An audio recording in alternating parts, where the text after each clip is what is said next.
Okey, bismillahirrahmanirrahim. Assalamualaikum warahmatullahi taala wabarakatuh. Salam sejahtera, selamat berjumpa lagi dalam channel saya. Untuk video kali ini kita akan bincangkan topik yang seterusnya, iaitu topik elektrik atau electricity. Baik, kita tanpa membuang masa, terus kita bincangkan soalan yang pertama, iaitu soalan nombor 6. Baik ya, saya cari saya punya pointer kejap. Macam mana hilang pula ni? Okey. So, a metal conductor conducts 900 coulombs of electric charge in 10 minutes. So, dia bagi dua maklumat dekat sini. 900 coulombs is the amount of charge. Simbolnya adalah Q. Okay, capital Q lah. Capital letter Q. Charge, electric charge in 10 minutes. This is the time, T. Okey, tapi pelajar-pelajar tengok unit kepada time belum dalam unit SI 10 minit. Kita mesti tukarkan kepada saat. So kita darab 60.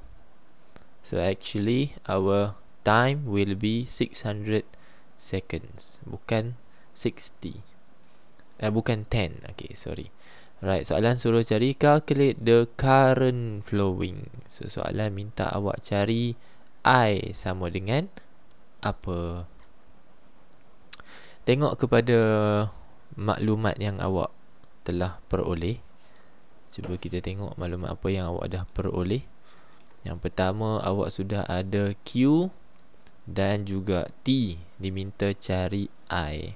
So kalau kita recall back the formula that involve these three letters ataupun component, the formula will be Q equals to I times T.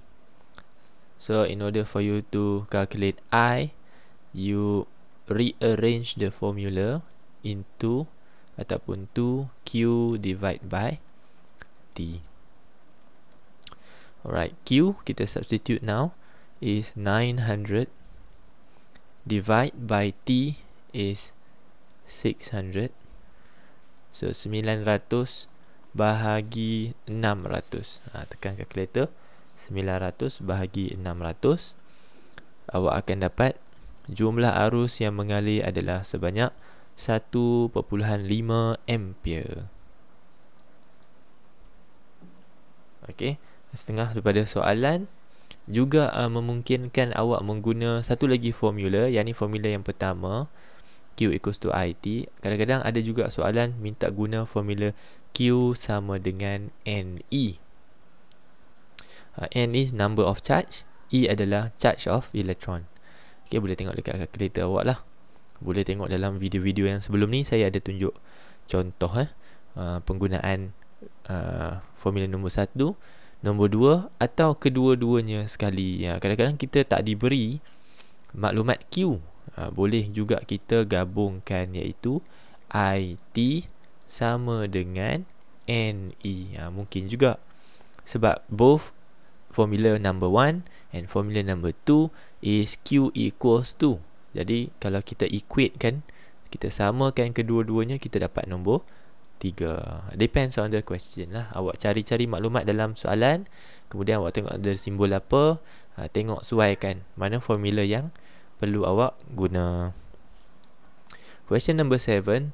Diagram 1 shows an object positively charged moving to right when it is placed between two parallel plates. So sini ada parallel plates P dan Q. The electric field strength is 55,000 volt per meter. Electric field strength mempunyai simbol yang serupa dengan energi. Simbol dia E. Electric field strength adalah capital letter E. Okay, apa lagi maklumat dekat situ? It is given that these two plates are being charged by a terminal in which have a potential difference V sebanyak 2,500. This is the V, 2,500. And the question is asking about the distance between two plates, jarak di antara dua plate ini, which is D. Dalam formula in textbook kita gunakan simbol D.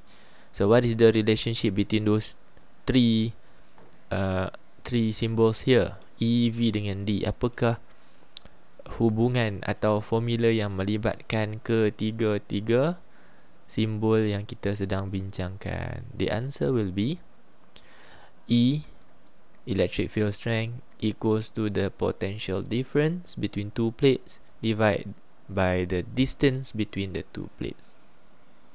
Ini kena hafal lah. Okay, E sama dengan V bahagi D.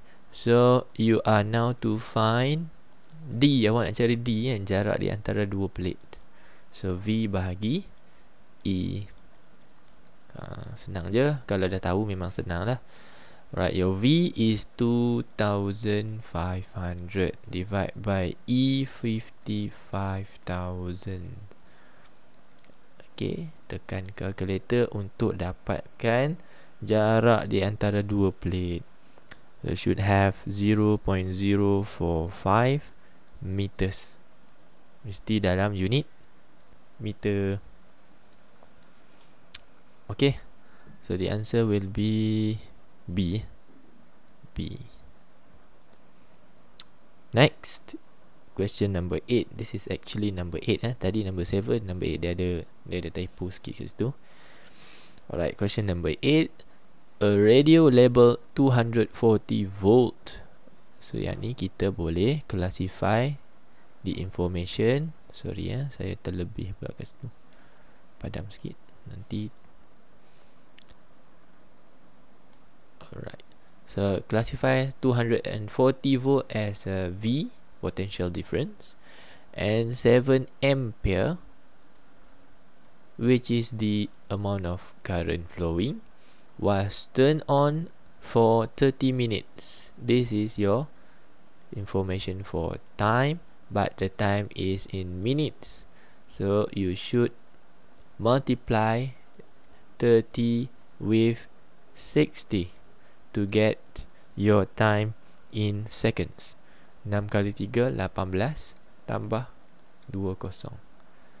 Betul Right. So the question is asking about how much the energy is being used. Berapa banyak jumlah tenaga. Tenaga simbolnya E. Berapa banyak tenaga yang telah digunakan. Sama juga, kita carilah formula yang boleh menghubungkaitkan V, I dengan T. Dan awak nak cari E. Maksudnya ada 4 ni lah dalam formula E, T, I, V. So the formula involved here is actually E equals to V times I times T. Okay, V darab I darab T. So pastikan semuanya dalam unit SI. V sudah pun dalam volt. So kita boleh ganti terus 240. Arus sudah pun dalam ampere. Dia bukan miliampere, bukan microampere, bukan kiloampere contoh. Okay, so kalau dalam miliampere, awak mesti ganti dulu mili dalam ni. 7 darab 10 kuasa negatif 3. So disebabkan sudah pun ampere, ganti 7 sahaja. Begitu juga dengan time. Time tadi dalam minit kan, kita tukar dalam saat dah. Ganti yang saat lah. Ataupun kita ganti saja 30 darab 60 sini pun tak apa. Tak perlu kira awal-awal pun tak apa. Kita tulis dulu pengiraan dia. Kita ganti seketul lah kat situ. Ataupun awak boleh ganti 1800 terus lah. Either one lah yang awak selesa.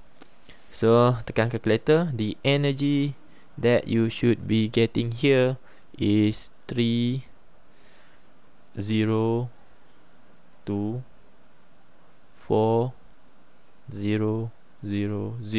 joules. Okay. Jadi jawapan yang awak dapat panjang itu, kalau kita tengok dalam pilihan jawapan, rupa-rupanya dia nak dalam bentuk standard form. So untuk tukar standard form, satu nombor bulat, titik perpuluhannya berada paling belakang sekali, paling kanan. So kita undur 1, 2, 3, 4, 5, 6. Mesti berhenti di belakang nombor pertama. Kat situlah 3.02 darab 10 kuasa. Berapa kali kita undur? 6. Positif ke negatif? Positif, sebab kita gerak ke kiri, nombor besar. Nombor besar kuasanya positif. Alright, C jawapannya untuk nombor 8. Next is question number 9. Soalan nombor 9, graf. Manakah menunjukkan hubungan yang betul untuk beza kepayahan V dengan arus bagi satu perintah yang mematuhi hukum Ohm? Obeys Ohm's law. Apa maksud obeys Ohm's law ni? Ohm bila dia buat satu kajian berkaitan dengan V dan I, mencari hubungan antara V dengan I, bila mendapati bahawa satu konduktor akan menunjukkan hubungan which is V berkadar terus dengan I, berkadar terus dengan I, dan graf itu adalah graf linear, graf lurus. Apa maksud graf linear ni? Graf linear ni dia ada fixed value of gradient. Maksudnya kalau awak cari gradient di titik A dengan titik B dengan titik C, ketiga-tiga gradient tu menunjukkan nilai yang sama, menandakan graf itu adalah graf yang lurus. Ini bermaksud jawapan C salah, jawapan D pun salah, and even jawapan B pun salah. Kenapa? Langsung tidak ada kecurunan. So awak mesti ataupun telah pun dapat jawapan secara teruslah, jawapan A. Sebelum kita tamatkan perbincangan soalan 9, suka saya nak bagi tahu the amount or the value of gradient yang awak dapat ini ialah satu nilai yang telah diklasifikasi oleh Ohm sebagai value of resistance, nilai rintangan. Nilai rintangan.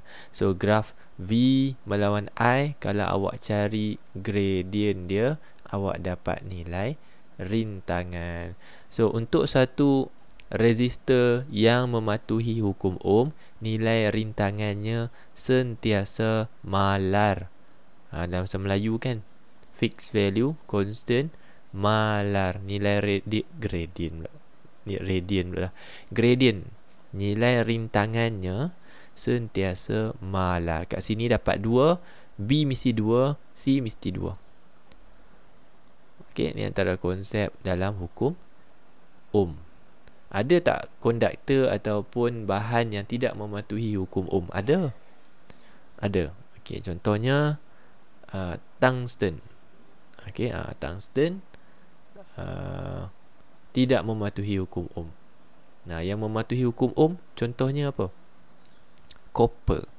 Soalan tanya, berikan satu bahan yang mematuhi hukum Ohm. Jawapannya copper. Sebab tu kita guna copper dalam wiring.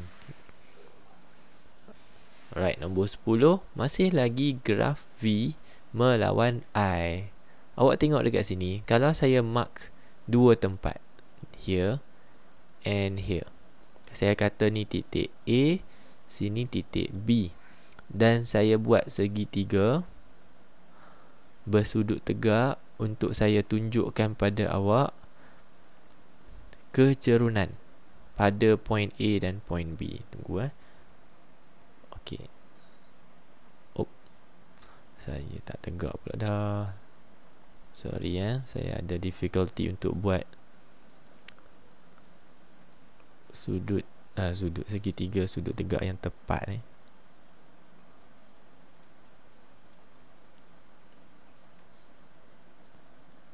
Macam tu Baik, kalau tengok segitiga A macam tu, landai. Segitiga B macam tu, lebih tinggi segitiga dia.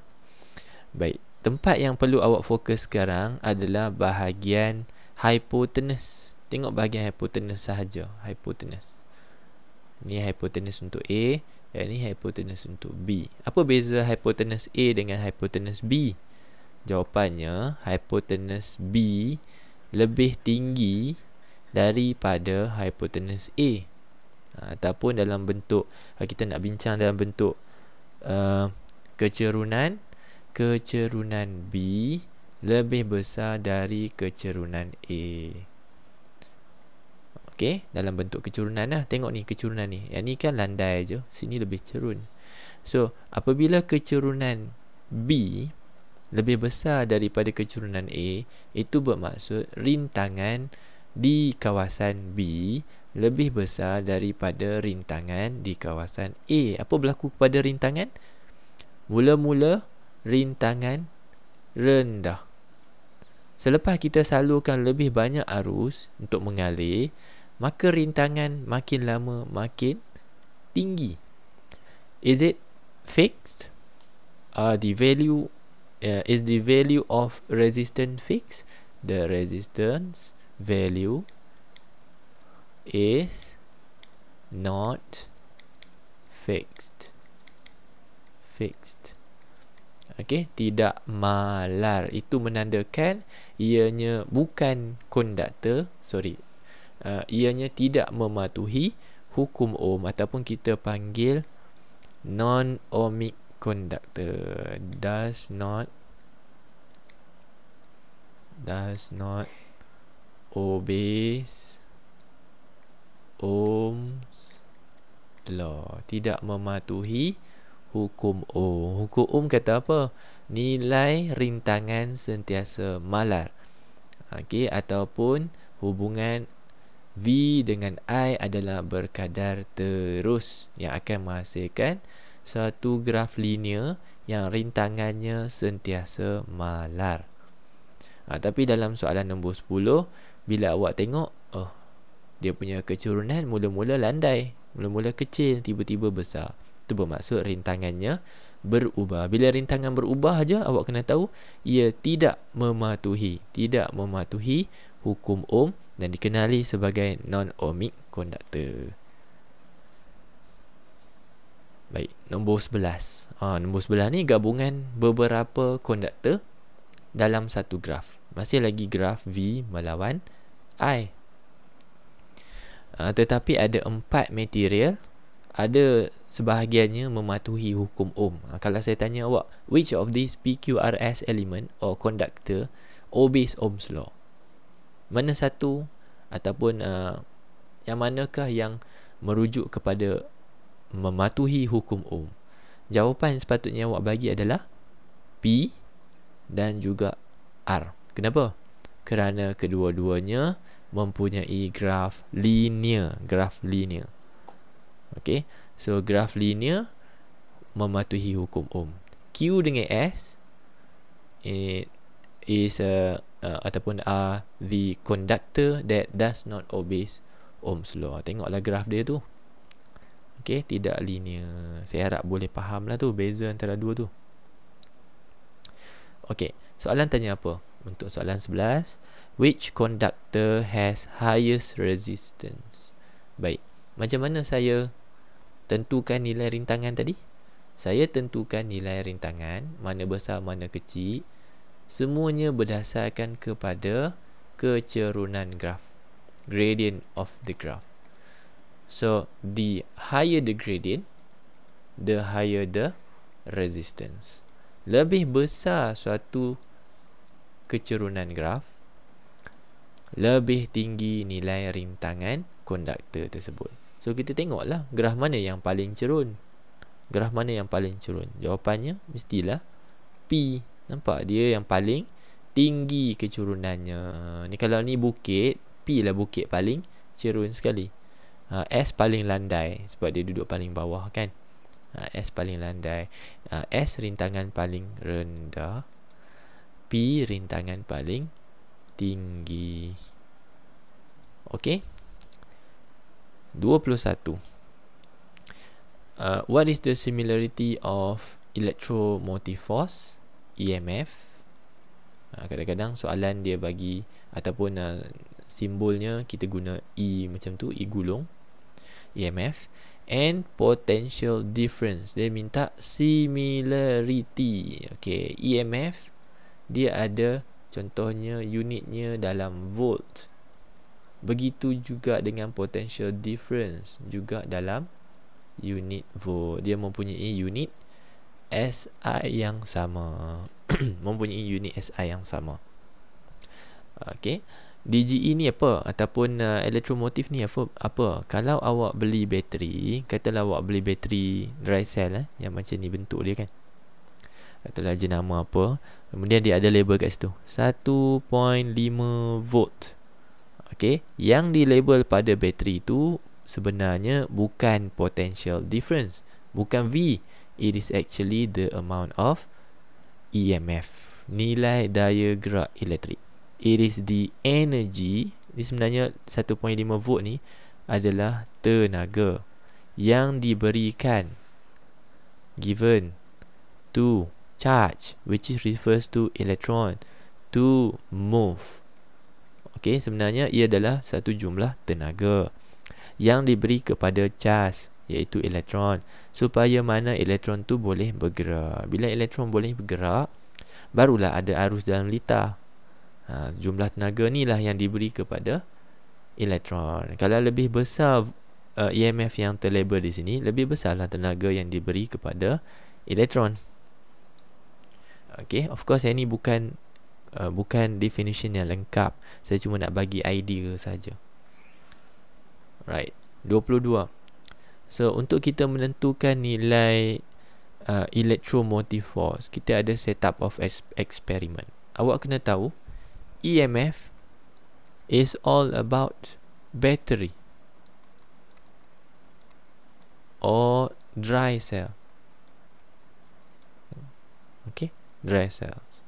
So macam mana, apakah unit untuk EMF? Unitnya dalam volt. Unit SI nya adalah dalam volt. So untuk mengukur EMF yang berunit volt, kita nak pakai alat apa? Is it voltmeter or ammeter? Mana satu? Jawapannya mestilah voltmeter. Kita akan mengukur daya gerak elektrik atau EMF menggunakan voltmeter. Dan voltmeter itu mestilah disambungkan kepada bateri. Ni flow dia untuk awak fikir. Voltmeter mesti sambung dengan bateri. Sebab apa voltmeter kena sambung dengan bateri? Awak boleh gunakan flow chart ni. Kenapa voltmeter sambung dengan bateri? Sebab kita nak ukur EMF. Kenapa? Sebab voltmeter dia mengukur dalam unit volt, iaitu unit SI bagi EMF. Patah balik ceritalah. Senang cerita, ataupun in short, awak mesti tengok litar yang voltmeter connect to dry cell. Voltmeter mesti connect dengan dry cell dan connected parallel. Mesti sambung secara parallel. Tengok voltmeter untuk A. Ni voltmeter. This is the voltmeter, but it is connected parallel with the bulb. Salah. Kita bukan nak uji bulb tu. Okay.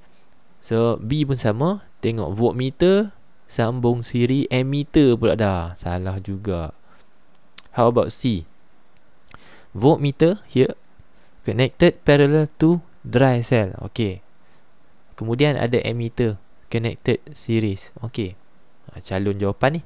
Calon jawapan. Untuk memastikan betul tak jawapan kita C, kita tengok D dulu. Ammeter sambung dengan bateri. Salah. Jadi for sure jawapan kita jadi C. Kenapa saya tak cerita pasal ammeter? Sebab ammeter boleh disambung secara siri di mana-mana tempat. Awak nak letak ammeter di sebelah bulb pun boleh, di sebelah switch pun boleh. Okay, di penjuru sebelah sini pun boleh. Tak ada masalah. Okay, so your main idea here is to find a setup in which the voltmeter is connected parallel to battery. Kenapa nak sambung dengan bateri? Kerana the voltmeter will read the EMF. Kenapa kita pakai voltmeter bukan ammeter? Sebab voltmeter mengukur suatu unit SI, iaitu volt, unit kepada EMF. Okey, 23. Itu teknik dia lah.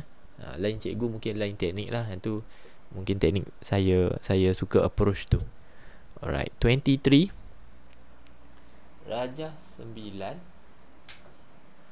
menunjukkan satu litar yang mengandungi sel kering dan perintang R. Okay, so here we have a setup yang ada nilai-nilai yang sudah terlabel with the amount of EMF EMF given is 1.5 volt. Okay, dan juga nilai rintangan R. Okay, Swiss di dalam eksperimen ni adalah dalam keadaan terbuka. Swiss terbuka. Kalau bahasa Melayu terbuka, bahasa Inggeris switch off. Terbuka means tak bersambung lah. Okay, satu terma yang perlu awak hadam. Baik, kita baca soalan dia sekali lagi. The dry cell has internal resistance R and 1.5 volt of EMF. Predict the voltmeter reading when the switch is on. Ramalkan apakah bacaan pada voltmeter jika switch ditutup ataupun dihidupkan. Okey, bacaan EMF sekarang adalah 1.5 volt. Bacaan EMF ni adalah bacaan tenaga pada dry cells. Okey, dry cells apabila switch off. Apabila switch itu dalam keadaan tidak dihidupkan. Apabila kita sambungkan, maka keseluruhan litar sudah pun lengkap dan kita sedang mengambil kira dua rintangan, iaitu rintangan luaran yang kita kenali sebagai capital R dan juga rintangan dalaman. Jadi nilai rintangan dalaman dan rintangan luaran sekarang sudah diaktifkan, menyebabkan nilai EMF tadi akan drops. Dia panggil sebagai voltage drops. So barulah kita dapat satu nilai yang dipanggil sebagai potential difference. Sebagai contoh, katalah dia drop kepada 1.2 volt. Bacaan voltmeter berkurang menjadi 1.2 volt. So the amount of voltage drop is now about 0.3 volts. Voltan ni jatuh sebab apa? Kerana wujudnya ataupun kita sedang mengambil kira dua jenis rintangan, iaitu rintangan dalaman dan rintangan luaran. Macam tu. Sebab tu voltage drop, rintangan bertambah. Okay, voltage drop berlaku. Yang ni mesti cikgu awak dah ajar lah ni kan, berkaitan dengan voltage drop. Okay, so untuk in case awak tertanya macam mana kira voltage drop ni cikgu, voltage drop ni kita boleh guna formula V kecil sama dengan I darab dengan R kecil. Kan dulu kita belajar V dalam Ohm's law equals to IR. Kalau V besar, potential difference, kita mengambil kira rintangan luaran. Tapi untuk V kecil, which is the voltage drops, V kecil, kita mendarabkan current dengan nilai R kecil, internal resistance. Yang ni resistance biasalah yang kita kenal, litar rintangan luaran. Ni dalaman. Internal resistance is a resistance in the dry cell.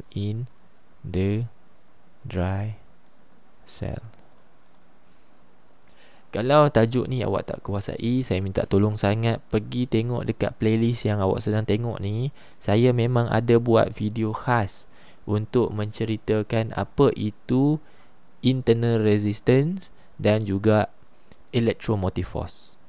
Nanti saya sedia link ataupun awak bolehlah godek-godek dekat playlist ni. Memang saya ada buat satu lecture khas, satu video khas yang cerita apa maksud kedua-dua EMF dan juga internal resistance. Mungkin yang ni bahagian ulang kaji ya. Kalau awak dah memang study, bolehlah tengok video ni dan secara direct lah boleh faham. Kalau masih belum boleh connect dengan apa yang saya cuba ceritakan, balik kepada video asal, kemudian patah balik ke sini. Alright. 24. Rajah menunjukkan 1 liter elektrik. Okay, dia bagi semua information dalam rajah 10 ni. Hitung rintangan dalam. Calculate the internal resistance. Okay, now the question is asking you the small letter R. Rintangan dalaman. Kita collect information dulu. Dia bagi maklumat EMF. Okay, EMF simbolnya E besar. Dia bagi lagi maklumat 0.8A besar. Ini maksudnya nilai arus, simbolnya I. Awak mesti tahu apakah informasi yang diberi, kemudian simbol apa yang merujuk kepada informasi tersebut. Kalau awak tahu itu arus tapi awak tak tahu simbol, then awak tak boleh nak fikirkan apa formula yang sesuai. Okay, next 2.5 ohm. Okay, ohm ni apa? Rintangan. Rintangan simbol R besar. So kita ada 4 situ. Ada E, saya.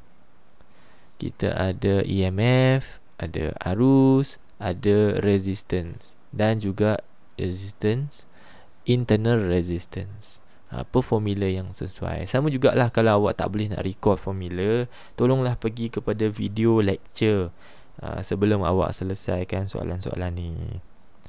Okay, to cut things short, untuk memastikan video ni tak terlampau panjang, saya terus keluarkan formula yang sepatutnya awak guna. Okay, so asal formula ni adalah, saya tunjuk asal sikit EMF is potential difference tambah dengan voltage drop. Tadi saya ajar voltage drop kan. So kalau V besar, kita boleh ganti dengan I besar darab R besar tadi. This one. Kalau V kecil, which is voltage drop, is I besar darab R kecil, which is this one. Now, Cikgu Matt kata, kalau dalam formula atau equation ada benda yang sama, redundant kan, awak boleh factorize. Sebab tu awak belajar factorize masa matematik lower form. Itu factorize. Dapatlah formula yang kita bakal guna untuk selesaikan soalan ni. Okay, nevertheless, gantilah. Kita nak cari apa tu? Kita nak cari R kecil di belakang ni.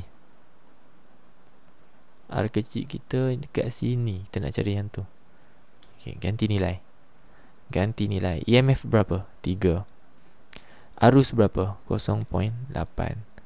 R berapa? R besar 2.5. R kecil nak cari. Awak jangan sibuk-sibuk pergi expand. Tak perlu expand. Bawa yang ni 0.8 ni turun ke bawah. Jadi 3 bagi 0.8. Okey, kemudian dapat jawapan, awak tolak dengan 2.5. Saya tak tunjuklah matematik dia kan. Awak figure out lah. So awak mesti dapat 1.25 ohm. Nilai rintangan dalaman adalah sebanyak 1.25 ohm. Biasanya jawapan logik yang awak akan dapat adalah nilai rintangan dalaman adalah sedikit ataupun lebih rendah daripada nilai rintangan luaran.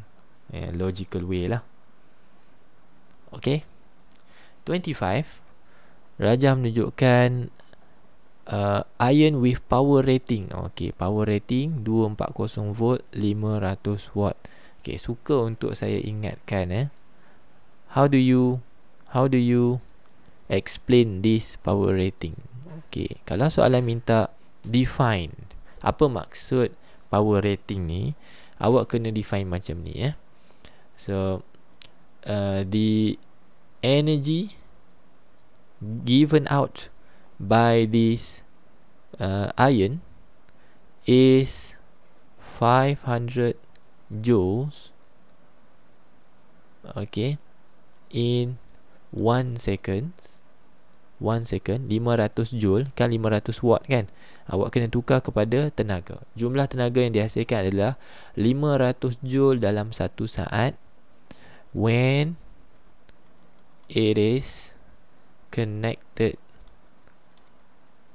to 240 volts power supply ataupun voltage.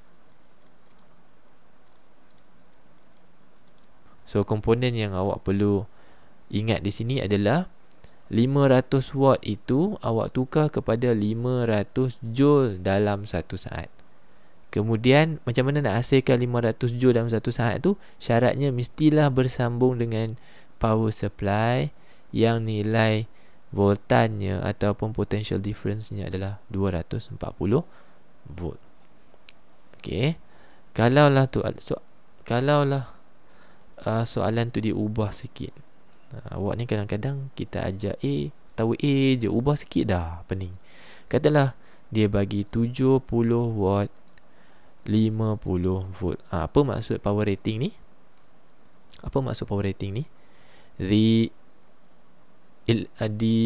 Katalah ni heater. Pergi dah sekolah. Bye bye. Assalamualaikum. Sekolah elok jaga diri, belajar elok. Bye. Hati-hati. Jumpa lagi. Okay. So katalah ini adalah power rating untuk heater. Okay, power rating untuk heater. So this heater will produce an energy which is 70 joules in 1 second when it is connected to power supply with 50 volts. Macam tu. Lebih kurang macam mana awak nak define the power rating lah. Okay, back to the question. What is the current flow? Soalan minta cari arus sama dengan apa. Tengoklah dia bagi apa. Dia bagi V dan juga P. Suruh cari I. So the formula will be P equals to I times V. So in order to get I, you need to divide P with V. Bahagikan power, which is 500, bahagi dengan 240. Okay, apa jawapan dia? Jumlah arus yang mengalir dalam serika itu adalah 2.08 ampere sahaja.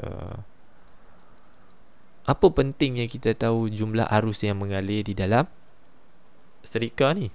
Jawapannya adalah untuk menentukan berapa jumlah fuse yang kita nak guna. Fuse ni apa? Fuse ni, di dalam fuse dia ada satu wire halus. Ni fuse kan yang kita sambungkan tu. Dia ada very very thin wire ataupun konduktor di dalam fuse. Dan fuse ni dia akan melt. This thin wire will melt if the amount of current exceeded the amount that should be flowing in the iron. Saya ulang balik kalau kita letak fuse dalam ni, yang ni awak belajar dalam RBT. Kalau jumlah arus yang masuk melebihi daripada jumlah yang sepatutnya. Sepatutnya berapa?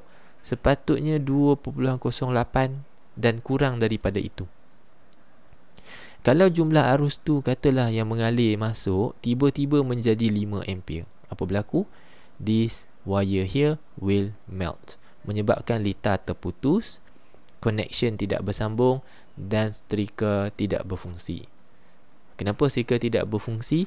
Untuk mengelakkan daripada arus yang berlebihan, menyebabkan setrika rosak.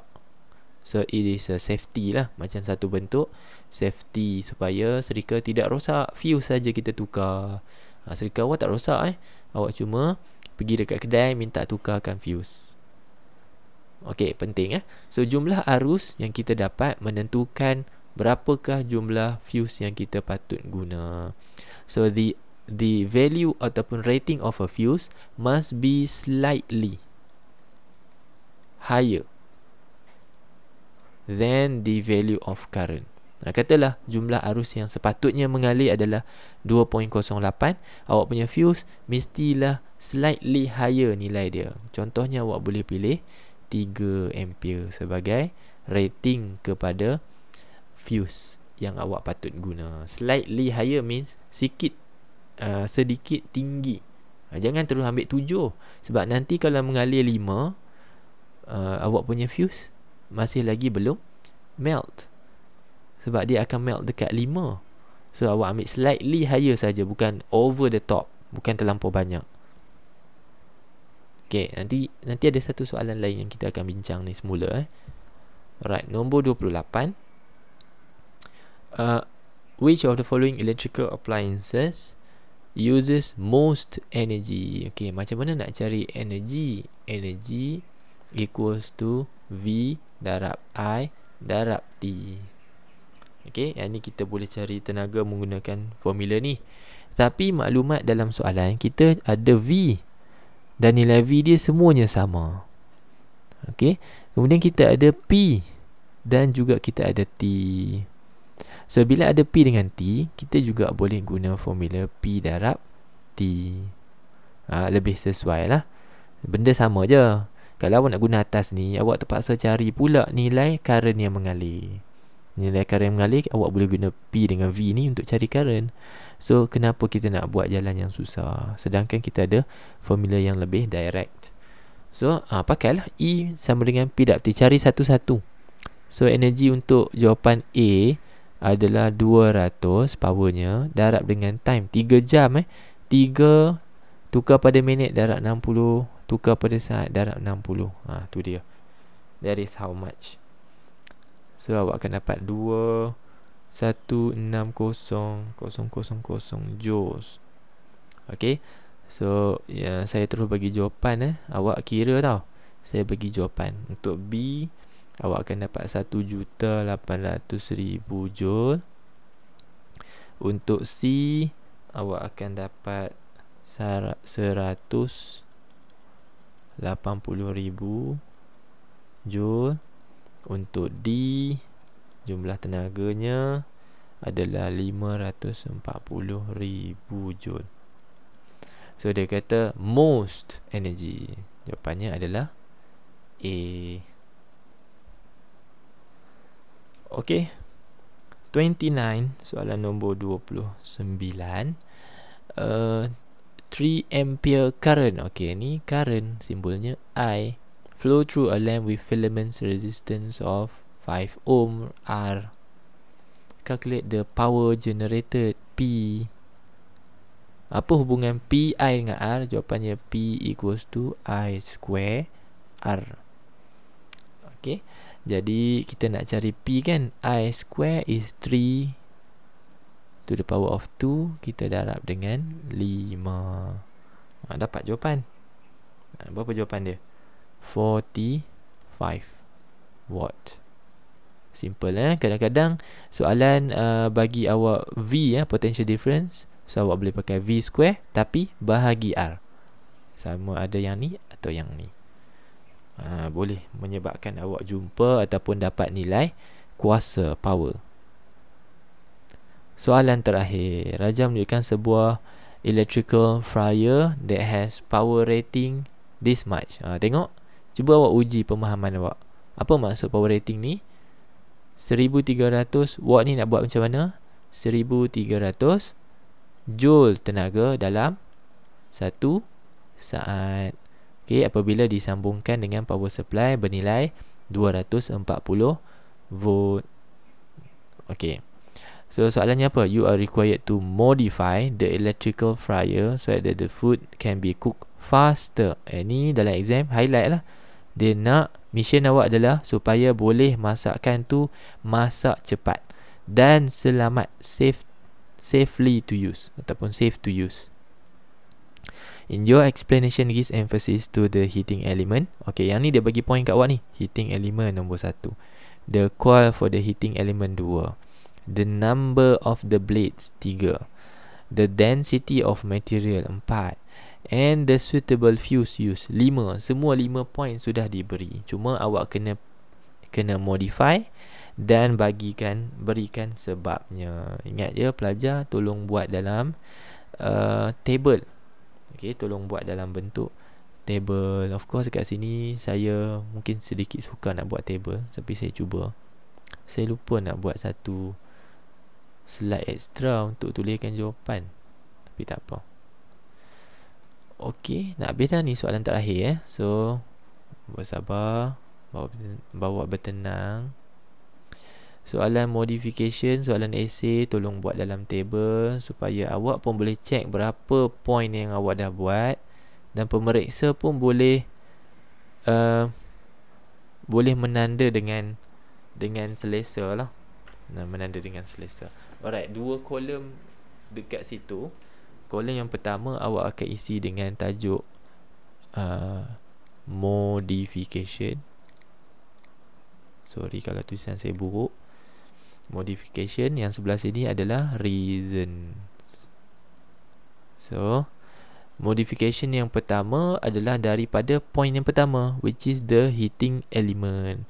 Elemen pemanas yang awak akan guna mestilah mempunyai high resistivity.